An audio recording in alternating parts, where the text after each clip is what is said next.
সকাল সকাল ঘুম থেকে উঠেই কোথায় এসেছি জানো? আজ আমরা চলে এসেছি রানাঘাটের আস্তলায়। কেন এসেছি? আরে দাঁড়াও সেটা তো জানতেই পারবে। আর যদি জানতে চাও তার জন্য কিন্তু পুরো ভিডিওটা তোমাদের দেখতেই হবে।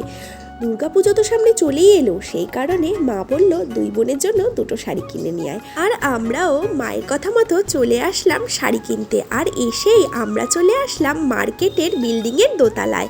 আর এসে দেখি এখানে কত শাড়ি। আর এই দাদা তো শাড়ি দেখানোতে ব্যস্ত ছিল। এখানে ছিল আরও অনেক কাস্টমার। আর আমি এসে খুঁজছিলাম স্বর্ণচুরি শাড়ি, কিন্তু আমি যেরকম স্বর্ণচুরি খুঁজছিলাম সেরকম পাইনি। তারপর আমি বললাম আমাকে একটা মসলিন শাড়ি দেখাতে। তারপর আমাকে সিল্ক জাল মসলিনগুলো দেখালো, কিন্তু আমি একটু অন্য কালার চাইছিলাম, সেই কালারটা পাইনি। যাই হোক, তারপর আমাকে এই রানী কালারের মসলিনটা দেখালো। আর তারপর আমাকে এই ঢাকাই মসলিন শাড়িগুলো দেখাচ্ছিল, কিন্তু ঢাকাই মসলিন শাড়িগুলো আমার খুব একটা ভালো লাগেনি। তারপর আমি বললাম একটা রেড দেখাতে। তারপর এই রেডটা দেখালো, কিন্তু রেডটাও যে একটা টকালো রেড হয় সেই টকালো রেড না, একটু ফ্যাকাশে রেড। তারপর আমি ফাইনালি এই জাল মসলিনটাই নিলাম। তো আমাকে কেমন লাগছে তোমরা একটু কমেন্ট করে জানিও। এই মসলিন শাড়িটা আমি নিয়েছি। এরপর আমরা এই দোকান থেকে বেরিয়ে চলে যাব পরের দোকানে, কারণ আমার বোন একটা শাড়ি কিনবে আর আমিও একটা শাড়ি কিনবো।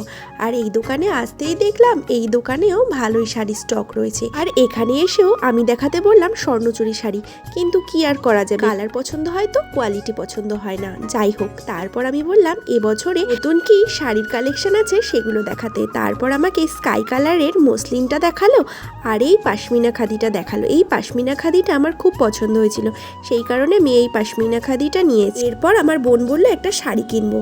তারপর ওকে এই স্বর্ণচুরির শাড়িটা দেখাচ্ছিল, কিন্তু ওর এই পার্পেলটা ঠিক পছন্দ না। ও যেটা খুঁজছিল সেই পার্পেলটা এটা নয়।